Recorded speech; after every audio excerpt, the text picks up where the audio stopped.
Hi there, here's just a short video. I'm hoping to make a better one at daylight this weekend with my good camera. I want to respond to two things. One is that you basically see news items that say that the world economy is running out of steam. Well, one of the things that the world economy will not be running out of ever is steam, because there's enough energy available to make steam for everything that we need to do.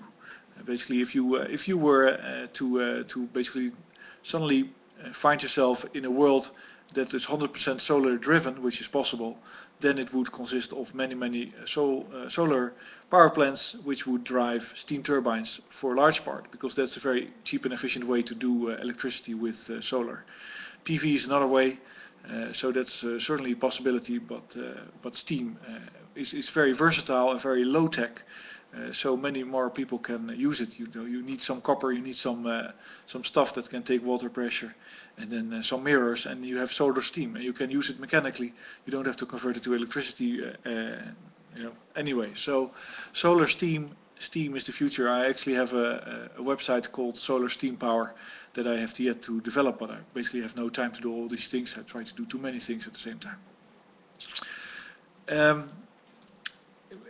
There's another news item that's interesting in Holland, which says that gasoline prices will rise and they will not come down ever again, or that's just the way it's going to be. That's interesting. In the carbon credit theory or view of the world, which of course is the only correct one, is that our economies are carbon driven and the credit is extended so we can purchase the carbon. And then it's a question whether that credit is extended outside the market of the consumers, where which we inhabit as people, or it's done directly by the banks, and sometimes it's even done automatically, fully automatically. Basically, that was an item on Max Kaiser where computers are now generating codes in news blurbs that are interpreted by other computers, so that they can know where to put their money in order to profit and basically have a workaround through let's say human readable environment, human environment, to be actually manipulating the market in the way that they can, with these flash trades and all that stuff. So so basically machines are now going undercover, trying to move through our awareness unnoticed, try to accept their own messages so that they can channel money, which is carbon credit, which is energy, to machines in the factories, which are their bodies, of course. This is like I think a sign of emergence of autonomy in basically the artificial intelligence that we have built to run our carbon credit economy. It will of course stop when carbon runs out, which is about to happen. Or it's going to be very scarce, especially when conflict arises in the Middle East, where the US is now popping up the risk factor for an escalation and nuclear war.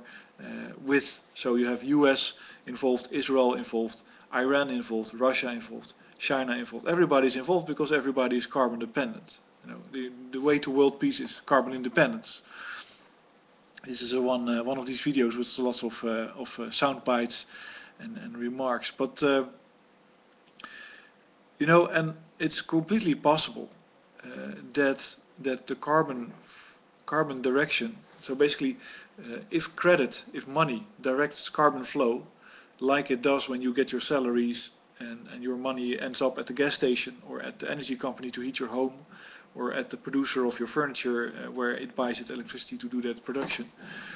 It flows through you as a consumer, where you decide, you make qualitative decisions on where to direct the energy so that the products that you like are being made, more or less, because of course there's radio stations that get a lot of money from that machine, that production machine, to make you want to direct your carbon credit towards the producers that produce something that now you believe you like. So here's a turd. Well, if you don't like a turd, we'll just say that it brings good luck and it's healthy and the smell is actually very let's say medicinal, and it's like a status symbol. So you have different dogs with different turds, and we have all these ranges, and they have different colors and the hues, and basically it has a fragrance which might match your personality and your star sign, and blah blah blah. And after a month, you really want to have that turd because we were making them anyway, and it's the cheapest thing that we can basically possibly make. Like that, those plastic Christmas thingies. I don't know. Anything that's made of plastic is crap.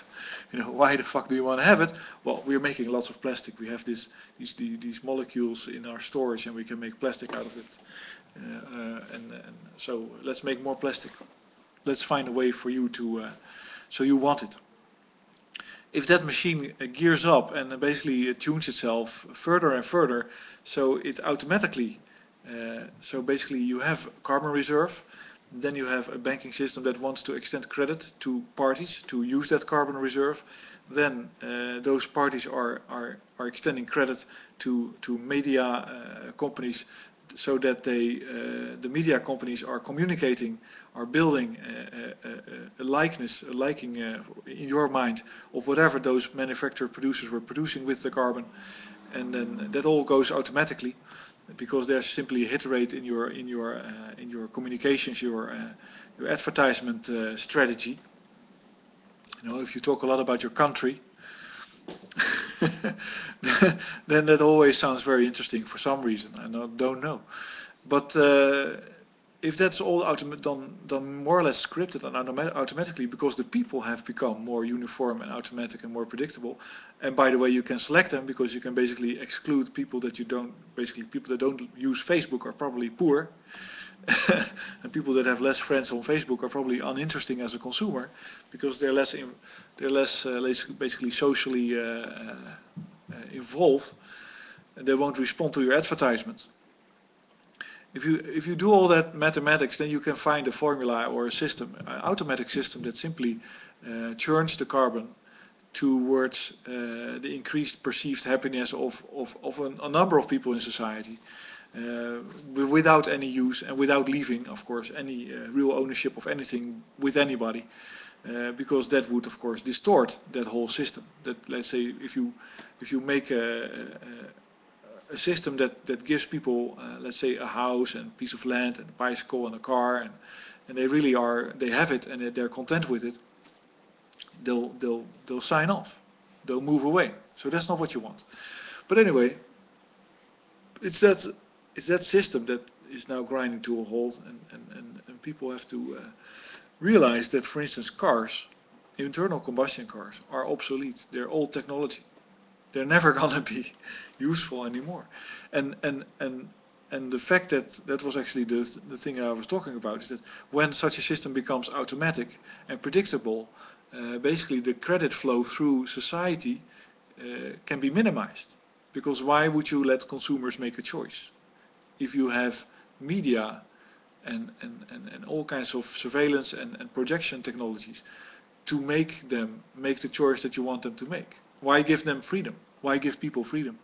You know, if you have like a black car and a red car, and you know that you can make people crazy to one or the other, and these people, they will hate each other's guts, and they think they're much different than the other one, and it's always really nice. You know, it's just self-perpetuating uniqueness, which is not unique at all. But they will buy one or the other car. Then why would you even give people enough credit to buy a car anywhere, or to build one, for that matter? So and then you can rise, if you can basically raise gasoline prices, but give all companies a tax exemption for their gasoline expenses. Then you're basically telling the people, well, you know, your moving about is not productive. It's not making us rich. It's only making the gas station rich.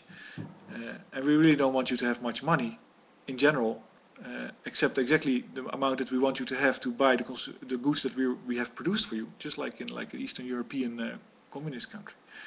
So pay more for your gasoline, and you'll find that, first of all, it's, you know, it's just, we get more of your money, because we don't want you to consume carbon just like that. We want to have it for the industry. This harkens back to my basic tenet that you have two types of models for the economy.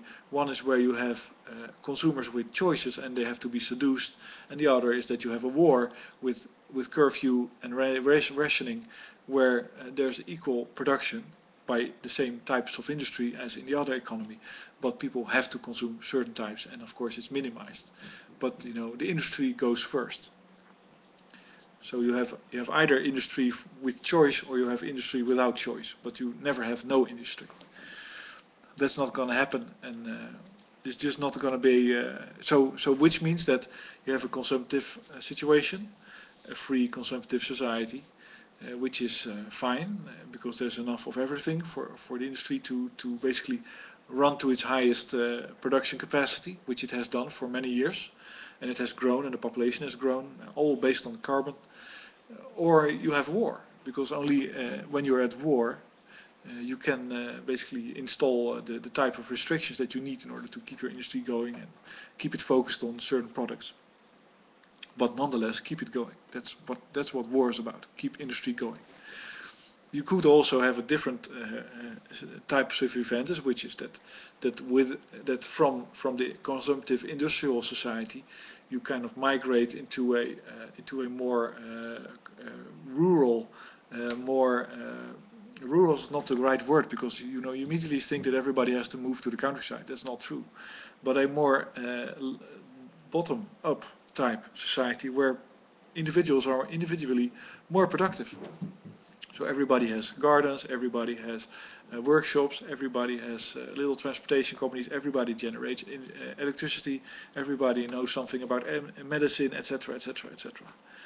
You have much more culture, you have much more diversity, and you have much more resilience, basically. And you have no big industry anymore. Industry basically gets fragmented into many little people with or little workshops with CNC machines that run on solar power, and little distilleries and little refineries and little let's say electrolytic metal reclaiming recycling operations, all this stuff. That's the third way. That's basically the best way that you can, and that's basically the way it's going to be, because you know, even if America is going to get into a big war, and the whole world is going to get into a big war, which by the way is good for the environment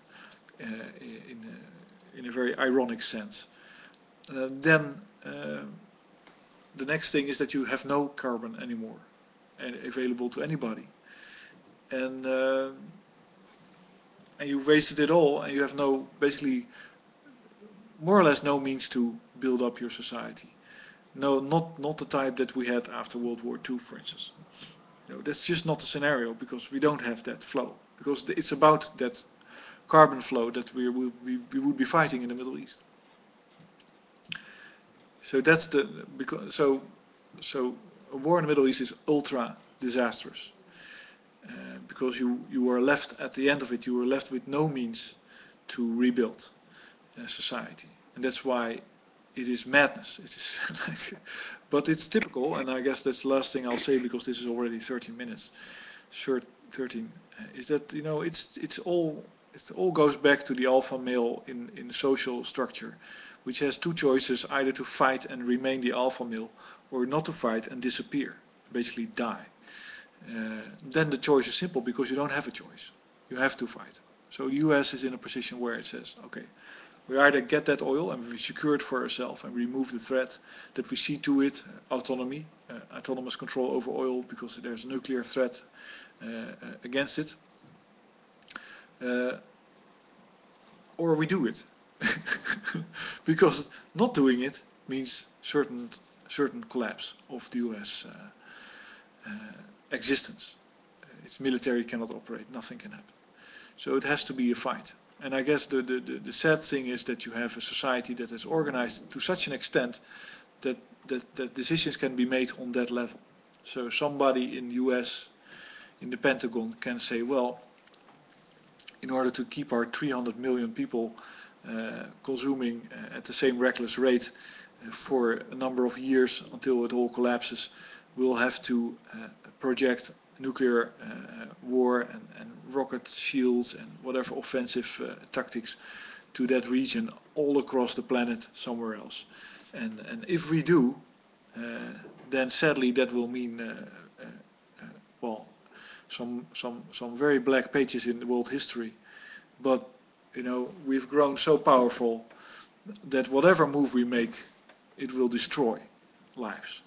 We've grown so big, we've become such a monster, that whatever we decide to do is going to be disastrous for somebody. What would be much better if basically US fell apart into its states, which of course did not have to go to war with each other or something like that, but simply cooperate and dissolve its army and basically remove itself as a country from the face of the earth, because you know, it's just not, it's not a nice perspective, especially for somebody in Europe, which is, we don't know. We're just keep us out of it. We're trying to be renewable, of course not in Holland, but in Germany and in France, and you know, we try to do our best here to live a little bit more decent and a little bit more social.